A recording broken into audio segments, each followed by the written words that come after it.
Have you ever been guilty of saying something you didn't mean when you were in a conflict with your spouse? That you're in an argument, and in the middle of that argument, something comes flying out of your mouth, and it doesn't quite represent what you're trying to communicate or what you feel? Well, chances are the same is true for your spouse, that they have said things in conflicts with you that they didn't mean. And that's what our video is all about today. Right? Our video today is about not believing everything that comes out of your spouse's mouth when they're mad. And I'm going to teach you as we go through this video why that's so important. I'm going to teach you the brain science for why that's important and give you a couple of examples of how couples run into this all the time and the conflict and the chaos that it can create in their relationship. So stay tuned.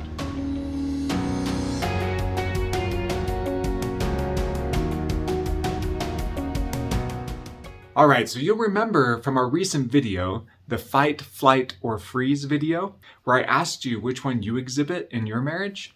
You'll remember in that video that I spoke a little bit about how the brain operates and what happens when people go into fight, flight, or freeze mode. I spoke with you about the amygdala and the role that it plays in communicating with the hippocampus that talks to the hypothalamus and then sends those signals down into the sympathetic nervous system that sends us into these responses of fight, flight, and freeze. And the responses that happen when we perceive a threat. Anytime that we're going through life that we perceive something that could be threatening to us, we go into this cycle. And I shared with you in that video that this cycle is very common in marriage. That when couples get into conflicts with one another, it's very common that they'll exhibit a fight response, a freeze response, or a flight response. Now, as I shared with you in that video, those responses shut down our ability to communicate with each other well. We go into instinctual reactive responses instead of responses that are helpful and productive to communication and conflict resolution, right? And there's a reason that that happens. Now, as I shared with you about the brain, we didn't talk about one portion of the brain that's so important for us to remember. It's the frontal lobe, right? So it's the part of the brain that's right behind your forehead. Now, the reason that this part of the brain is so important to keep in mind is because this is where all the executive function of our minds operates. The frontal lobe is responsible with our brain's ability to reason, organize, plan, speak, problem solve, control inhibition, spontaneity, initiate and self-regulate behaviors, pay attention, remember, and control emotions. That's all regulated by the frontal lobe. Now, what's important for us to keep in mind is that the frontal lobe is typically shut down when a person goes into fight, flight, or freeze mode, right? They're in the instinctual parts of the brain, in the core of the brain, right? What I shared with you about in that fight, flight, or freeze video. And the frontal lobe is kind of put to rest. It's put on pause for a minute while we instinctively react for our survival's sake. And it makes a lot of sense when you go back and you realize that people need to be in a fight, flight, or freeze mode sometimes in order to maintain their safety. But in a conflict, this doesn't work so well, right? In a conflict, we're not typically battling for our lives, although emotionally sometimes we feel like we are. And it's why so often in our conflicts, we'll present as if this is a life or death situation. The emotionality of those conflicts can get so big in our fight, flight, or freeze responses that it can create havoc in the relationship. So what we want to keep in mind then is that in these moments that we're in fight, flight, or freeze, which will commonly happen when you're in a conflict with your spouse until you learn to regulate the emotionality of your conflicts, is that your spouse is not to be trusted. And that many of the things that come out of your mouth is not to be trusted either. And the reason it's not to be trusted is because the part of the brain that's responsible for reasoning and for genuine, sincere thought and communication, right? Working out my core feelings and communicating those in a way that my partner understands, that's able to regulate emotions in order to match what I feel and what I truly want. Those parts of the brain are turned off. And when those parts of the brain are turned off, all you're left with is the fight part of the brain or the flight part of the brain or the freeze part of the brain, right? So people say and do all kinds of disingenuous things that are not sincere and things that don't represent their true and authentic thoughts and feelings when they're in conflict. They do that because they're reacting instead of intentionally acting, right? Because they can't intentionally act because the frontal lobe is put to rest. So to give you an example of this, I was working with a couple recently, and they came in and I was kind of reviewing, how was their week before we got into the content of our therapy session.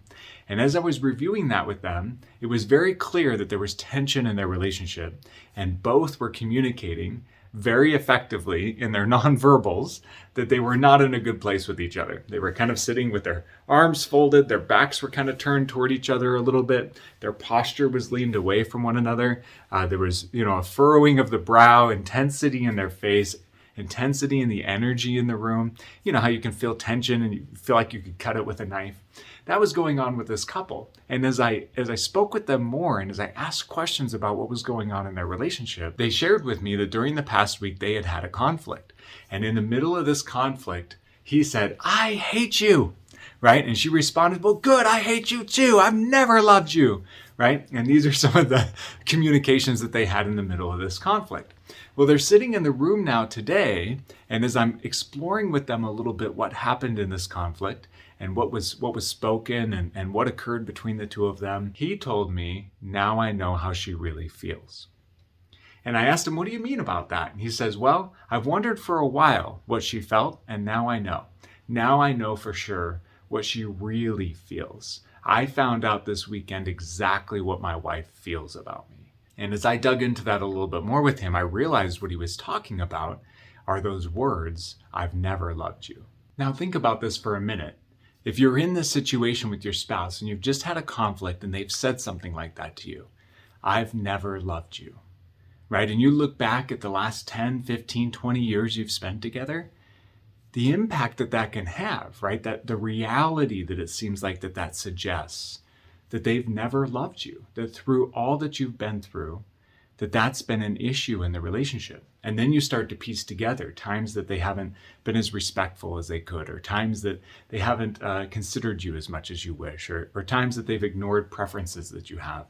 And you start to use this statement that was made during a conflict to fill in the blanks of all those difficult times in the relationship, right? What he was doing with this conflict is he was treating those words that were said when she was in fight response, right? When the frontal lobe is shut down and turned off. So the only part of the brain that's really operating is that core part of the brain that's triggering the sympathetic nervous system that's resulting in this adrenaline dump that is spewing things out of her mouth completely from emotionally reactive places, right? Those words he was treating as though they were the most true thing he'd ever heard from his spouse. He was allowing all the other communications that they had had, all the other good times that they had shared, all the other connected moments that they had had in their relationship that were real and that were genuine and that were sincere, that they were in moments of calm and connectedness when the frontal lobe is fully operational. He was treating those statements and those experiences as secondary to this primary experience that I heard from you during our conflict.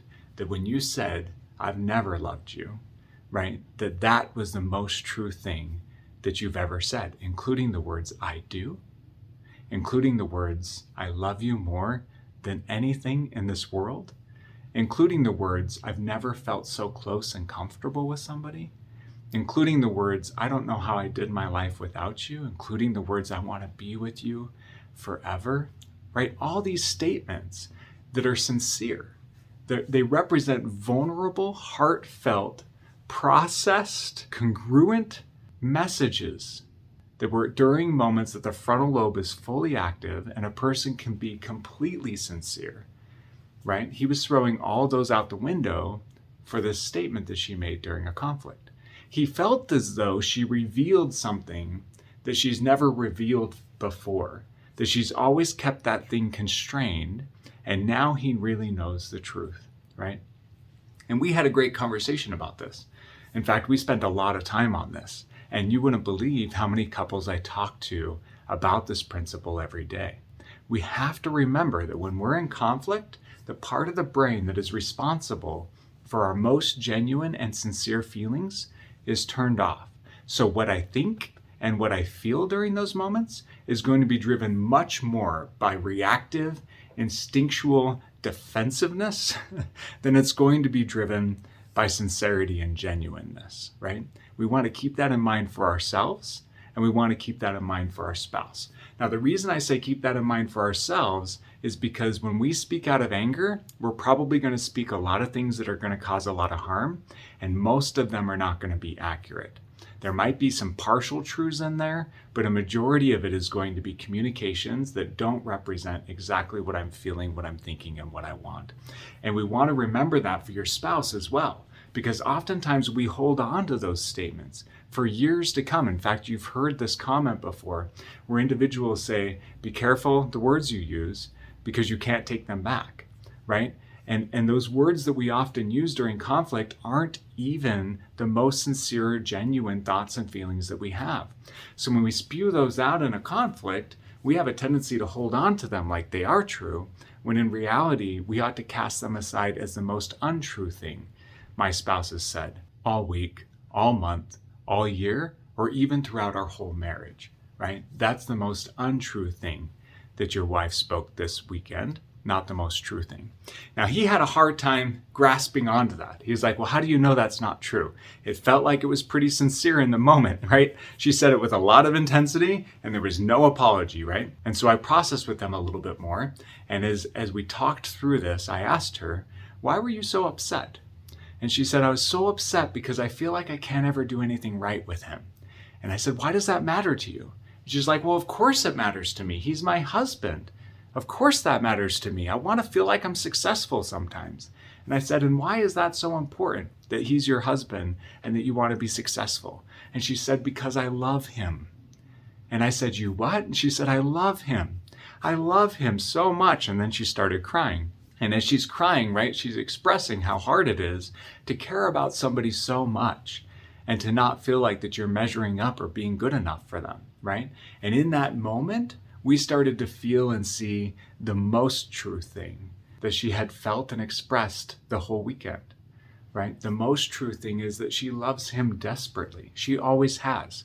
And she's always wanted to be enough for him. And that at times in their disagreements and conflicts, when she feels like she's not measuring up, it hurts like crazy. She perceives it as a threat, right? And when she perceives it as a threat, like I shared in that fight, flight, or freeze video, that whole triggering system in the brain goes off, the frontal lobe shuts down, and the part of the brain that takes control is the part of the brain that wants to protect and defend her. And so it says and feels and does a lot of things that aren't necessarily genuine, but are meant to keep her emotionally and relationally safe. And sometimes those things represent thoughts and feelings that are not at all at the core of her mind and the core of her heart.